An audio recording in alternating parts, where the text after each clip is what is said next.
I got into this ungodly relationship. This was not a boyfriend kind of relationship. The person approached me for marriage. My supposed fiancé was a graduate and didn't have a good job, so I thought I would be of help if I interceded for him.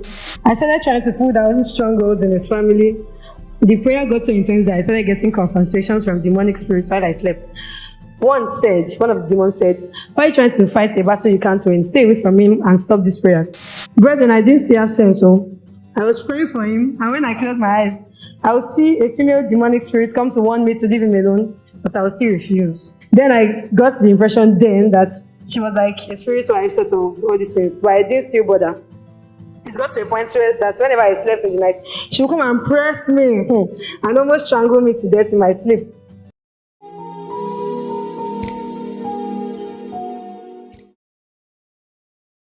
I'm from a Christian background. That is, my parents are Christians. They are even top leaders in the church. I was always respected by everyone since I was the senior pastor's daughter.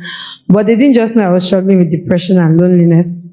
Because of my parents' very busy schedules, I was raped by my neighbor at the age of 5 and didn't stop till I was 7.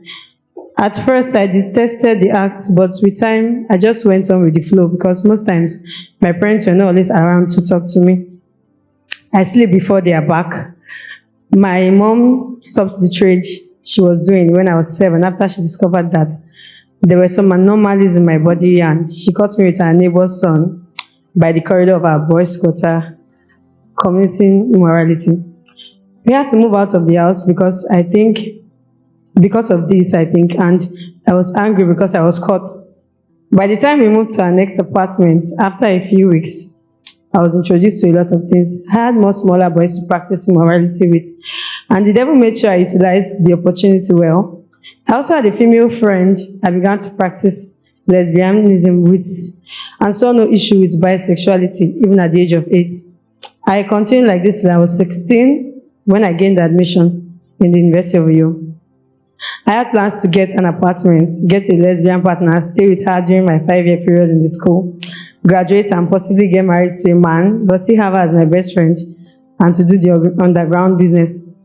I didn't mention that I also began to struggle with masturbation and pornography at a point in my life from when I was 12, and I used to talk to demons. They have sexual, they sleep with me in my dreams. I used to look forward to meeting them, in the dream.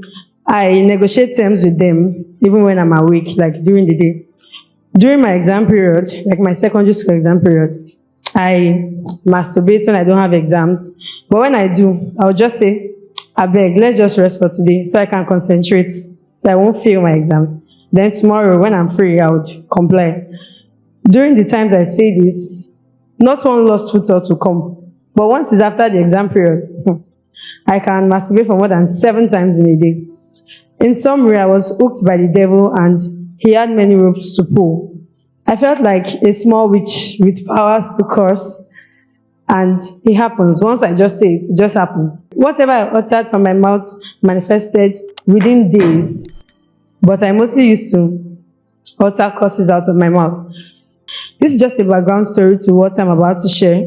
Coming to God's Lighthouse has freed me from a lot of this. After attending the class on union judgment and knowing that I will be judged for every careless statement I make, it instilled a lot of fear and sense in me. Having an accountability structure helped me to be able to deal with masturbation and pornography. Just the thought of knowing that after you commit the act, you have to confess to your shepherd will just discourage you from falling sharp. The class on laying on of hands taught me to stop reading romantic novels, because this was the root source of the pornographic images that was planted in my head over time. So, to my real testimony, I titled it, Intercession Gone Wrong. So, how it all started. Before I came to God's Lighthouse, for context, I came to Uyo 2019. That's when I gained admission. So, I used to be a confused Christian in 2019 and early 2020 before the lockdown. I was born again, but not enlightened about a lot of things, especially spiritual matters. I loved God, no doubt, because of my past and what I had gone through, but I never understood the concept of spiritual warfare. I had special personal retreats where I would go aside and seek the face of the Lord.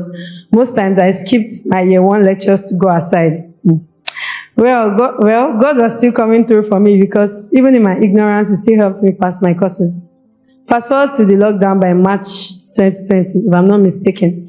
I went back to Lagos from Uyo for holidays. I was still serious with God, but I began to backslide. There were minor things at first, like grumbling, keeping grudges with my siblings, to mention just a few. I opened the door slightly, and then the devil struck with all his might. I got into this ungodly relationship. This was not a boyfriend kind of relationship. The person approached me for marriage. I went to meet the pastor of the church I attended in Lagos. That I attended another church, different church from the one I was attending in New York. And my parents were not going. I was not going to the same church with my parents because their church was very far. So in my small head, I thought it was the kind of case where you get to know your husband early and you get to know more about him. Like 7 years later, then you both get married. Okay, for context, I was just 16 years and a few months old. Chai, brethren, ignorance is deadly. I had a mentor then and he told me not to go into such, that the person is a deceiver and it's not possible to wait that long for a person. But I ignored and refused to listen. I thought I was in love. He told the pastor and she agreed. The pastor was a female, so she agreed to his decision, but told him to give me more time. We still maintained constant communications and had several hints of sexual immoralities. If you're almost bored by the details, please don't be. I'm giving this summary so you understand what had befallen me after that. So, spiritual warfare encounter. My supposed fiancé was a graduate and didn't have a good job, so I thought I would be of help if I interceded for him. This was during the time they called off the strike and I had to come back to you. So after our first semester exams, I continued my prayers fully. Even during the days we didn't have exams, I was going aside too. I started trying to pull down strongholds in his family, and I would get prophetic words. I didn't know anything about the prophetic then. I was just so inexperienced. I didn't include that I got so emotionally attached to this person that I had gone to meet my pastor in my church in New York, the church I attended in New York, to inform him that I would like to leave the workforce. Okay, the workforce comprised of choristers, ushers, media team, and prayer team members. I told him I would like to leave the workforce because I couldn't leave the relationship, and since it was against the will of the church to be in any immoral relationship, I decided to leave so I would not look like a sinner. The prayer got so intense that I started getting confrontations from demonic spirits while I slept. One of the demons said, "Why are you trying to fight a battle you can't win? Stay away from him and stop these prayers." I didn't have enough sense to quit. I still continued. On another occasion, I saw myself in a cemetery in the dream, and I was lying on top of a grave. So I sat up and was thinking about to escape. Then I noticed that spirits began to come out of their graves to gather for a meeting because it was in the middle of the night and they looked like young people. So I laid down and pretended like I was dead, thinking they would not notice. So immediately they noticed and insisted I must die too, since I had seen them, and I must join them too. I struggled with them for a while, then my grandfather appeared and pulled me away from them. Then I woke up. For context, my grandpa is not dead, even till now, he's still alive. But he has this habit of always praying for his children and his grandchildren every morning when he wakes up. So I think God just used him to save me from that situation. It's never still occurred to me that I needed to stop the prayers after this encounter. I still continue. Chai, see the level of foolishness. After the second encounter, I became very sick. So sick that I had to be carried to the village for treatment. Thank God it was during the 2 weeks break we were given after our exams. Brethren, I didn't still have sense, so I was praying for him, and when I closed my eyes, I would see a female demonic spirit come to warn me to leave him alone, but I would still refuse. Then I got the impression then that she was like a spirit wife, sort of, all these things, but I didn't still bother. It got to a point where that whenever I slept in the night, she would come and press me and almost strangle me to death in my sleep. After about 2 or 3 encounters with her, I think I began to have sense and was having a rethink to stop the prayers.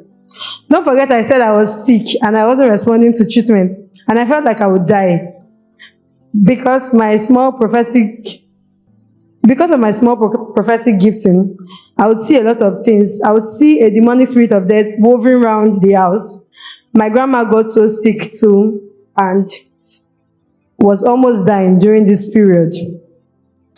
Okay, for context, like I said earlier, before I gave my life to Christ, I used to see demons and communicate with them like I talk to human beings. So I didn't really see it as a big deal, even if I was beginning to get scared by then. So my deliverance. I was sleeping and I saw this demon again in my dream, and she wanted to strike again. Then I shouted with a loud voice in my dream, "I'm not fighting again, oh, I give up." So I shouted till I woke up, and I kept on shouting even after I sat up. I told my elder sister, but nothing was done about it. Not even prayers were said. So we just left the issue. After all the surrendering, I got well and began to respond to treatment. And under 3 to 5 days, I was fine and strong again. My grandma started responding to treatment, and we were fine. I didn't know the damage the incident had done till I came to God's Lighthouse. I hear pastor talking about spiritual warfare and how we are not supposed to pull down principalities and powers, and there was just this thing that didn't argue. Like, I just accepted. When pastor talk about it, I'm not like, "Are you sure?" Like, yes sir, it's true. It is true. I had experienced it to know enough. So I just accepted immediately. One of the adverse effects or damage the encounter had on me was that I ran away from anything called intercession. I couldn't even intercede for my family members, talk more of a friend. So last 2 weeks, when pastor was talking about gifting and callings, the Holy Spirit was highlighting the gift of intercession to me, and I was trying to fight the thoughts off my head. Then pastor now said, if you feel you are called to intercede, if you feel you are called to intercede for others, raise your hands. I couldn't lie in church, so I raised my hand, thinking he was going to tell us more about the giftings and give us instances where we could utilize these gifts. But unfortunately, he said we had to join the NMPG group if we were free for the prayers. As he said it, my heart broke and I didn't know what to do. He then asked us to raise our hands again. I did raise my hand reluctantly, and the person sitting beside me had to tell me to raise my hand up well. In my head, I was like, "Bros, do you know what I'm going through right now? I beg, just..." So I went for the prayers the next day, and pastor gave an exhortation on what spiritual warfare was, and started explaining what we might likely encounter if we take the prayers casually and didn't consecrate ourselves. To my utmost surprise, pastor started talking about my experience indirectly with the supernatural. It was at this moment I discovered that I had opened myself to the demon of fear. I became so scared that I was just looking for a slight opportunity to leave. So I wrote a note to Sister Teresa and Sister Bright that I want to leave, and people in the NMPG prayer then see me wanting to leave, like almost dashed out of the hall. So that I want to leave, and my first encounter with the supernatural was very scary and I almost died. I didn't get a full go ahead, but I made an attempt to leave and was stopped by pastor. Thank God I didn't leave, because light that came with knowing the reason why all of that happened was magnificent. See, my brothers and sisters, you can't claim to serve God and still hold on to some of the tools of the devil. It's a suicide mission. It has the ability to kill. Pastor taught extensively on this subject, and I understood why the devil had a grip on me, even when I thought I was fighting him.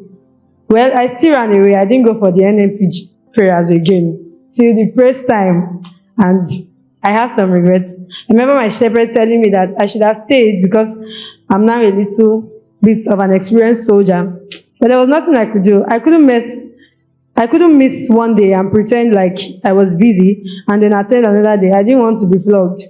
So as pastor spoke, it was like he opened up my covered wounds. He opened up my covered wounds. The words he spoke was like a balm at first, hot and painful, but with time it soothes the wound, and I felt peace and healing on this area of my life. And for the relationship, brethren, that I almost killed myself for, the supposed born again brother had other girlfriends. And he was telling these other people the same thing, all those things. See me thinking I was the only one. My biggest lesson learned is from this scripture, Ecclesiastes 8:6, which says, there is a proper time and procedure for every matter, though a person may be weighed down by misery. Thank you very much. Thanks for watching. For more stories of God's transforming power as well as all the life-changing content, do check out the links in the description. Please do not forget to subscribe, like, turn on your notification bell, and share. God bless you.